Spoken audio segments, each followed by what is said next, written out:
Olá, estamos voltando no nosso programa #Projetos, hoje falando sobre educação e formação continuada com o SESI, com o nosso amigo, professor, dirigente educacional Celso Aleixo.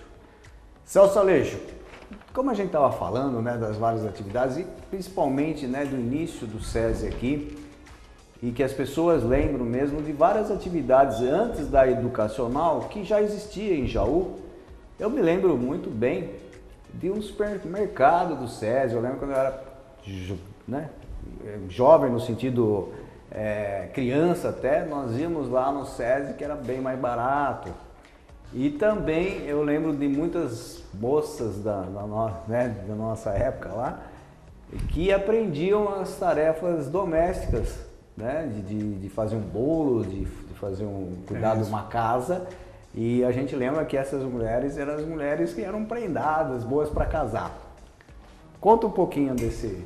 É isso mesmo, é uma história viva da sociedade, Isso nos enche de alegria, esse é um motivo a mais de alegria de saber que o SESI contribuiu com a formação profissional de muitas pessoas, de muitas mulheres, de muitas jovens, de muitas crianças e hoje até de muitas pessoas formadas e que estão aí já na fase adulta, Então eu estava dizendo para vocês da presença do SESI, que começou com a unidade odontológica, começou com escola, mas tínhamos muito presentemente a seção de abastecimento do SESI, que era uma coisa antiga lá do ponto de vista corporativo e que se refletia nos serviços da oferta de produtos alimentícios aqui na cidade de Jaú. Realmente, nós tivemos um supermercado aqui. E junto com essa atividade, nós tínhamos uma outra atividade, também aí dirigida para a atividade de formação profissional, que ensinava as mulheres a costurar, a pintura, ensinavam as mulheres a fazer muitas outras coisas de ofícios domésticos e que propiciou uma grande formação para todas essas pessoas. Aliás, a junção de todas essas atividades, o fato dessas atividades estarem presentes no município, é que também facilitou demais a decisão de se trazer um centro de atividades para cá. Em 1992. Em 1990. Tudo começou, na verdade, em 1989, na administração do prefeito Celso Pacheco. Sim. O Sigefredo Griso, o atual vice-prefeito, ele também era vice-prefeito, quer dizer, no mandato seguinte ele ganhou a eleição. Sim. E passou a ser prefeito.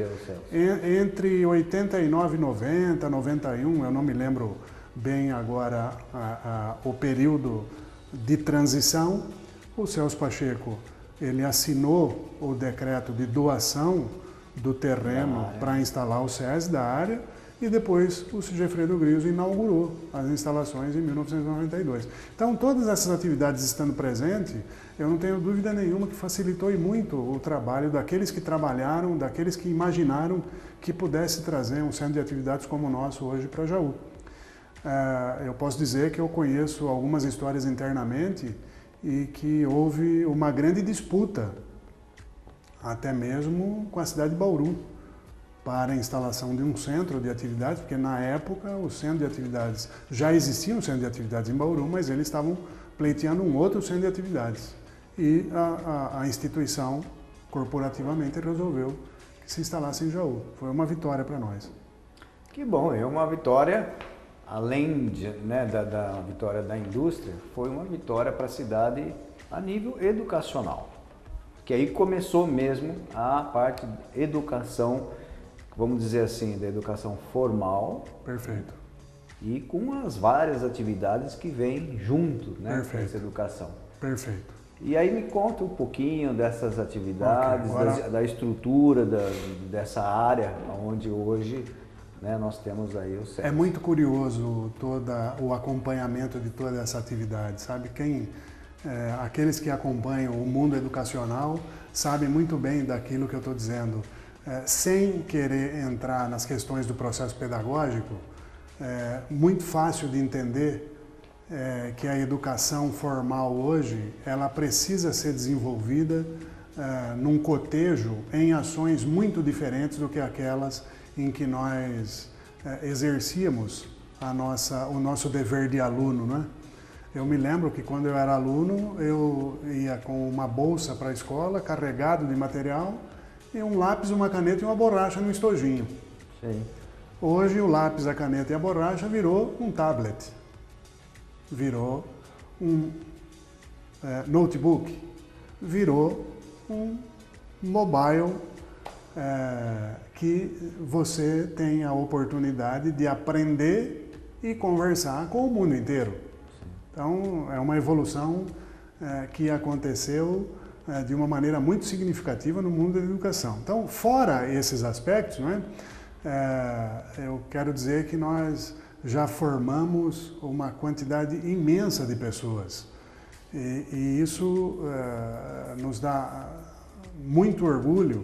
E, inclusive, eu recebo pedidos de profissionais hoje que estão muito atuantes na sua atividade profissional e que querem dirigir a palavra para os nossos alunos, para demonstrar aquilo que aquela história que eles viveram dentro da instituição e que tão importante foi para eles. E é uma troca de informações, né? Porque é muito importante para nós que essas pessoas se relacionem com os nossos alunos e demonstrem efetivamente os caminhos pelos quais eles estão sendo tão bem-sucedidos na sua profissão. Muito bem. Antes, voltando um pouquinho na história, assim como em Jaú existia uma escola do SESI, na mesma época também existiam escolas em Bariri, em Barra Bonita, em Igaraçu, em Pederneiras. Só não existia a escola de Brotas, que é mais recente. Todas essas escolas, hoje, do SESI, são administradas por nós aqui em Jaú. O SESI ele estabelece uma jurisdição e cuja jurisdição, esses 13 municípios da nossa região administrativa do Estado de São Paulo, está sob a nossa direção. De forma, Júnior, que nós temos hoje na nossa região 3.000 alunos. Poxa. E distribuindo em quantas? Distribuído em 6 escolas. 6 escolas. 6 unidades. Na região. Nós temos unidades em Jaú, Barra Bonita, Igaraçu, Pederneiras, Brotas e Bariri. Nossa. Em todas essas cidades nós temos instalações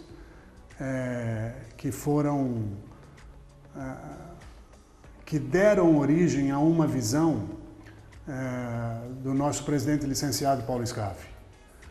É verdade.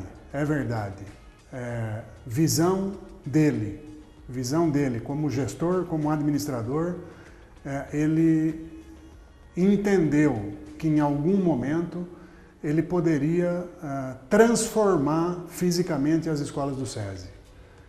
E hoje o sonho daquela época, de uma época não muito distante, eu diria para você que se tornou realidade.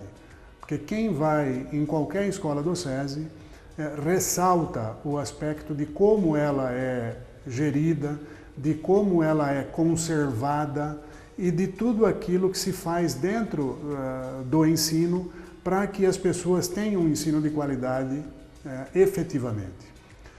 Diria mais para você, eu tenho certamente motivos reais para acreditar que a gente pode conseguir fazer isso numa escala maior. Quero dizer o seguinte, o SESI no estado de São Paulo, ele tem por volta hoje de 150.000 alunos. Eu não sei exatamente qual é a quantidade de alunos que tem o estado, mas certamente é 20 vezes mais, talvez 25 vezes mais, talvez 30 vezes mais. Da forma como se criou esse laboratório para 150.000 alunos, tenho certeza, como profissional da área, que isso é possível replicar. Por que eu estou dizendo isso? Eu estou dizendo isso porque a comunidade, de maneira geral, e entende que nós temos um déficit do ponto de vista da qualidade do ensino. E não é sem razão. E não é sem razão. Por quê? No mais das variadas vezes, você percebe ou nota comentários a respeito de como as coisas estão no mundo educacional, no ensino público. Pelo amor de Deus, eu não quero fazer críticas àqueles que atuam no ensino público. São heróis, são professores que estão se dedicando e se dedicam uma vida inteira para poder dar conta da atividade. É este poder dar conta da atividade que encontra uma dificuldade enorme, barreiras enormes para que se dê consequência a uma educação de qualidade. Perfeito. É essa transformação que nós temos que mudar. E aí, talvez a gente fuja um pouco do mote da nossa conversa, mas infelizmente o mundo entende hoje que a escola tem que dar conta da educação da sociedade. A escola não pode fazer isso na sua totalidade. A escola, o que está sob o seu âmbito é a educação formal. É a educação formal. Como se educa, como se ensina ética, como se ensina moral, ela vem antes, ela vem lá dentro de casa. Então a gente precisa distinguir muito bem essa relação.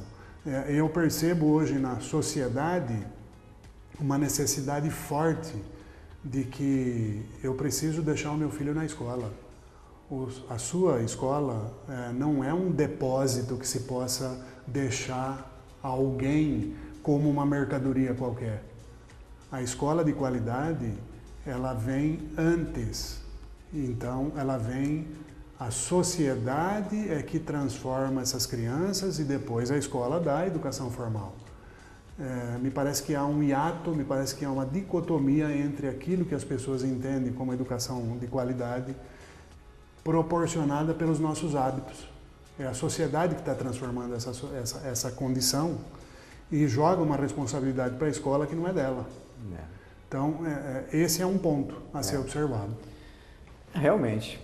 Mas até, né, por motivo do Brasil ainda ser um país em desenvolvimento, ainda ter que dar oportunidade, né, que isso o SESI faz muito, porque dá um ensino de altíssima qualidade, ou seja, comparado a escolas particulares, para muitos, vamos dizer assim, que não teriam condições, né, de fazer o ensino de escola particular.